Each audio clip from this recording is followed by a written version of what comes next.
Assalamualaikum warahmatullahi wabarakatuh. Kali ini penulis ingin bahas soal artikelnya Grid Auto ya kalau nggak salah, yang mengutip omongannya Muhammad Fuad dari Lemigas. Sebelumnya sudah pernah penulis bahas ya si Pak Muhammad Fuad ini, tapi topik lain. Sama sih soal minyak goreng. Intinya di artikel tersebut, oh iya, soal minyak goreng itu nggak untuk oli mesin, tapi untuk mesin industri makanan dan mesin kapal. Minyak goreng dipakainya di itu dibilang nggak cocok untuk oli mesin mobil. Pendapat itu jelas salah ya, karena sekarang ini sudah ada produk oli mesin bermerek yang dari bahan minyak goreng. Minyak gorengnya bukan cuma dari kelapa sawit, tapi juga dari canola, dari zaitun, sama satu lagi apa lupa. Nah, yang kali ini bahasanya adalah soal minyak goreng yang tidak tahan panas. Jadi katanya oli mesin itu berfungsi untuk pendinginan. Ya apa sih ngomongnya? Sik mau ono kerepekan nih. Kerepekan nih. Pelumas media pendingin. Minyak goreng tidak tahan panas. Titik didih mirip oli mesin.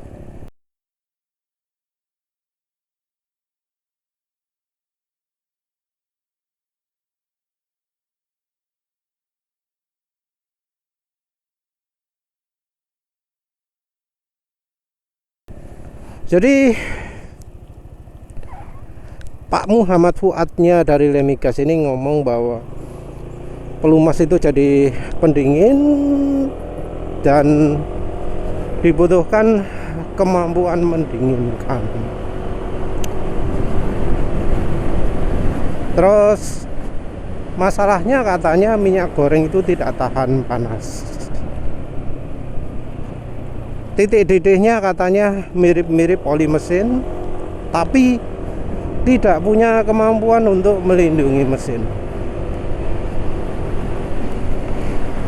Nah, ini penulis nggak jelas ya, itu informasinya dari mana ya. Karena yang namanya minyak goreng itu tahan panas. Pembuktiannya apa? Ya tinggal dipanggang barengan lah. Dipanggang barengan, maka minyak goreng itu akan bertahan jernih lebih lama ya. Yang oli mesin bakal lebih hitam duluan. Dan ini semua oli mesin ya. Penulis sudah coba oli full sintetik yang harganya mahal, yang harganya murah, yang ono tulisannya PAU. Itu sama saja dibanding minyak goreng, semua kalah. Ada yang misalnya 30% PAO, FKBAO ester, oli apa jenenge, Redline. Oli Redline itu kan anu ya, 100% sintetik. Sintetiknya antara PAO dan ester. Esternya juga polyol ester, bukan diester.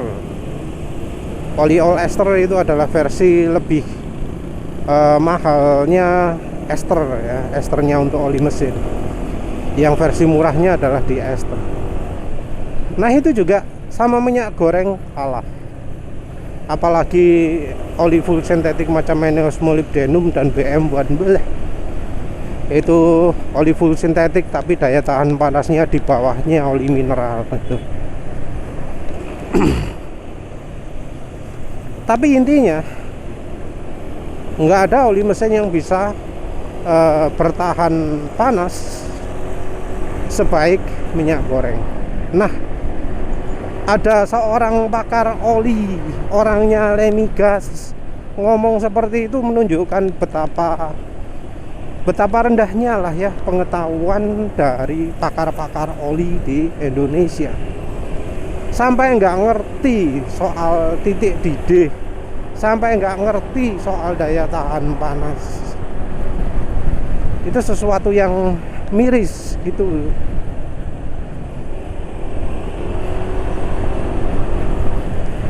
Dari soal titik didih saja mestinya ya bakal cepat ketahuan mana yang lebih cepat mendidih. Tapi itu kok ngomong sama. Ngomong sama itu datanya apa? Faktanya adalah titik didih minyak goreng itu lebih tinggi ya daripada oli mesin.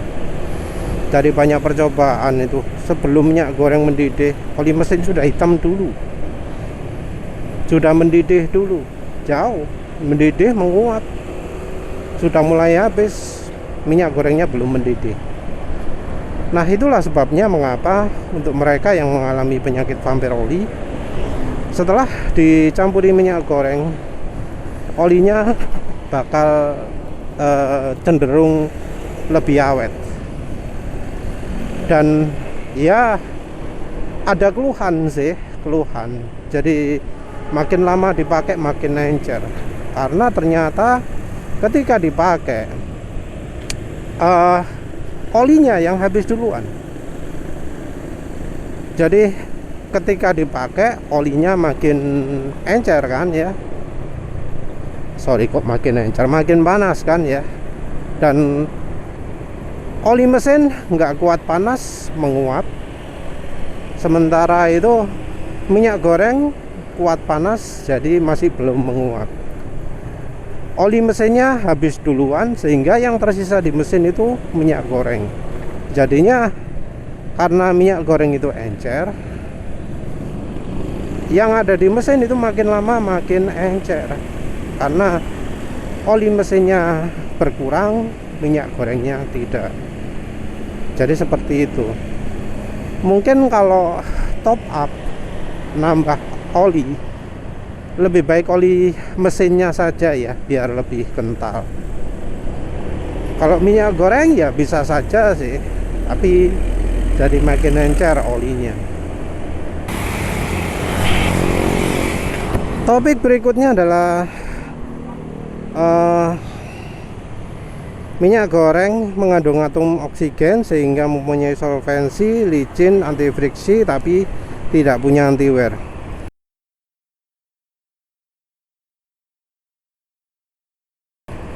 Jadi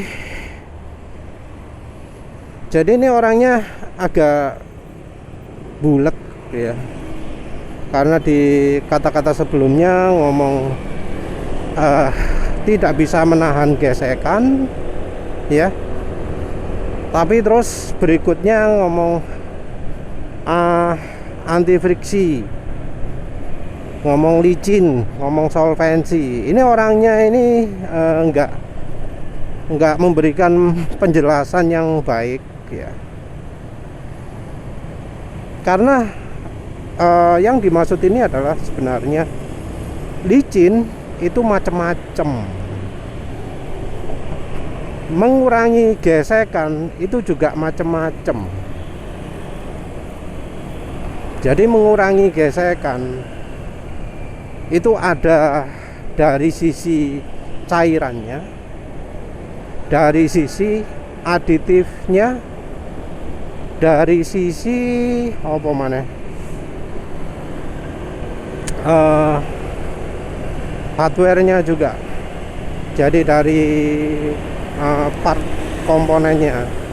Kalau yang dari part komponennya itu misalnya pakai apa sih jenenge, lapisan keramik molybdenum gitu ya, yang warnanya hitam gitu. Biasanya di piston ada warna hitam-hitam. Nah itu ya, itu adalah untuk mengurangi friksi dari sisi partnya. Itu namanya solid lubrikan. Solid lubrikan itu diberikan pada partnya.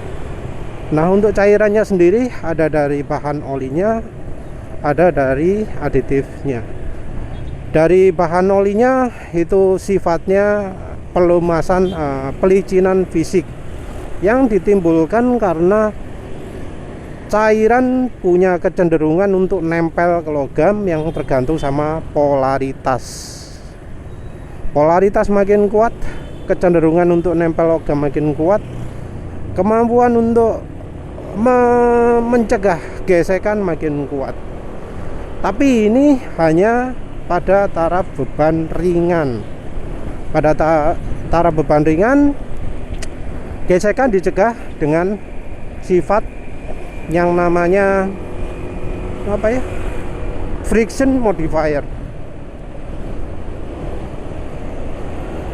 Jadi gesekannya dicegah dengan membuat bahan olinya itu makin kuat menahan bebannya.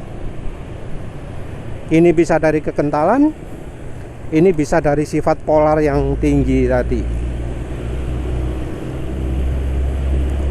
Nah, kalau bebannya berat, bebannya kuat, atau pergerakan komponen lebih pelan, itu butuh yang namanya aditif anti-aus.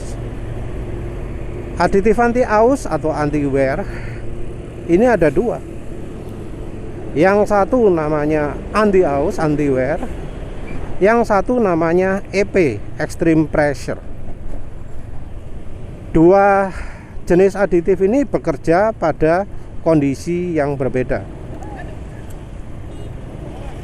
Aditif anti-wear bekerja ketika bebannya menengah. Aditif EP bekerja ketika bebannya besar. Nah, aditif anti-wear dan EP ini dipengaruhi oleh tambahan aditif. Anti-wear-nya biasanya ZDDP atau boron, EP-nya biasanya moly atau tungsten atau titanium dan seterusnya. Nah, yang dimaksud oleh si Pak Fuad ini, minyak goreng tidak mengandung molybdenum, tidak mengandung ZDDP. Jadi dia tidak bisa mencegah gesekan, tidak bisa mengurangi terjadinya gesekan kalau bebannya menengah sampai yang berat, sampai yang kuat. Yang dimaksud seperti itu. Jadi minyak goreng kalau nggak dicampuri apa-apa, dia nggak akan ada yang namanya anti-wear atau anti-aus. Nah, kalau seperti ini ya solusinya gampang. Jangan pakai minyak goreng 100%. Tapi ya, kalau kita pakai tidak 100%, akan ada sifat tambahan yang ada pada minyak goreng, yaitu apa? Karena solvensinya tinggi, karena sifat polarnya tinggi, maka kemampuan untuk mencegah terjadinya gesekan itu akan makin tinggi. Jadi gesekan akan bisa berkurang ketika oli dicampuri dengan minyak goreng. Dan ini sudah ada penelitiannya. Nah, kalau lihat penelitian kita juga harus hati-hati ya, karena penelitian itu kadang menilai hanya dari satu faktor saja. Jadi uji gesek bebannya sekian gitu, tidak dilihat secara keseluruhan. Jadi kadang ada yang hasilnya makin buruk, ada yang hasilnya makin baik, karena minyak goreng sendiri membantu mengurangi gesekan pada beban yang tidak berat. Yang kalau pada mobil itu di RPM menengah, mobil atau motor itu terjadi di RPM menengah antara 3000 sampai misalnya 5000 gitulah ya.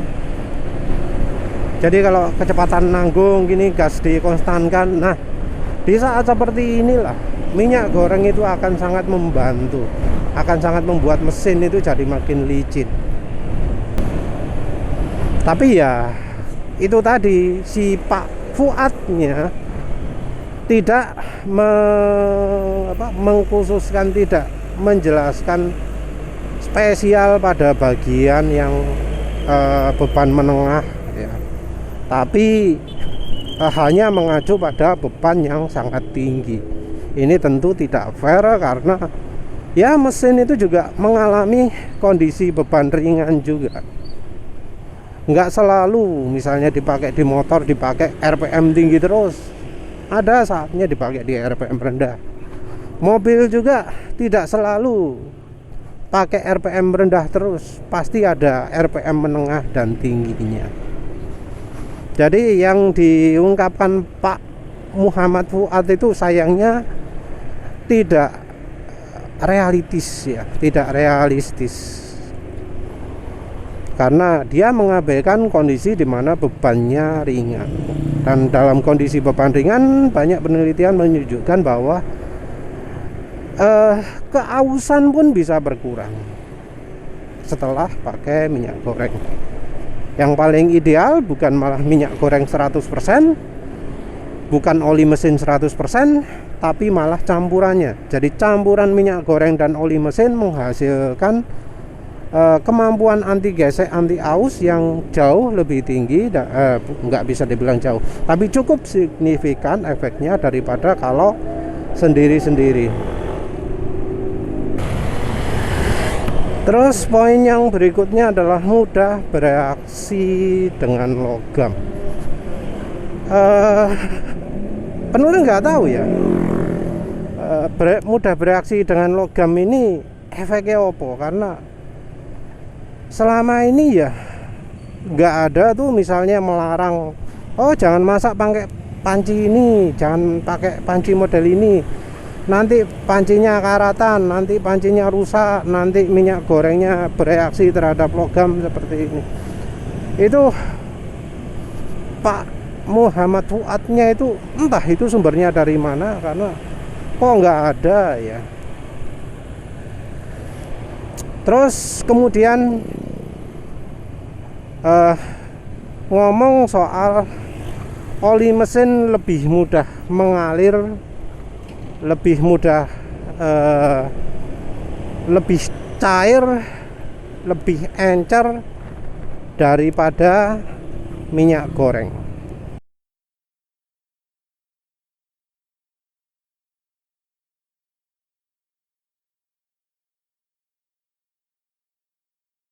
Jadi terutama adalah lebih encernya, terus kemudian ditutup dengan kata-kata minyak goreng itu kental. Jadi kalau oli dicampuri minyak goreng itu akan jadi lebih kental. Ada benarnya, walau tidak begitu relevan untuk kondisi di Indonesia. Sebagian daerah di Indonesia itu cuacanya nggak dingin.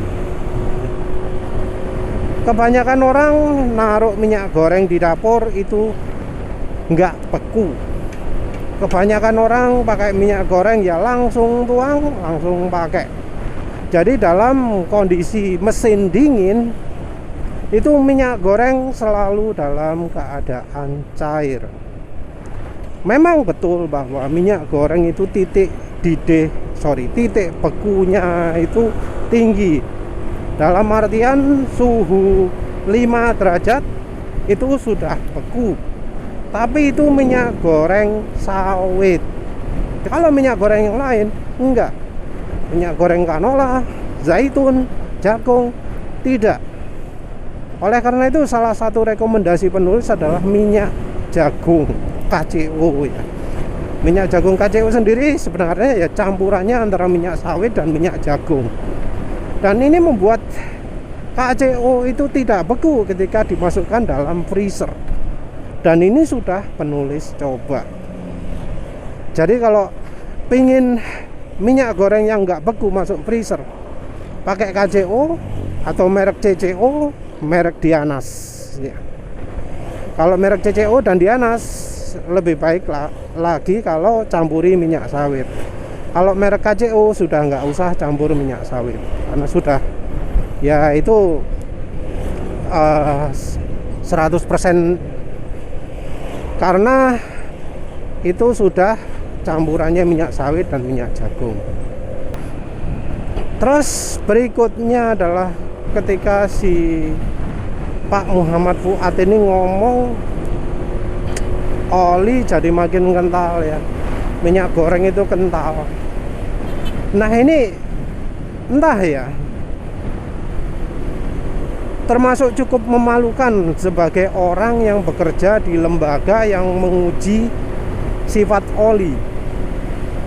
Jadi Limigas itu adalah lembaga yang sering banyak sih Limigas itu, tapi salah satunya adalah menguji sifat oli.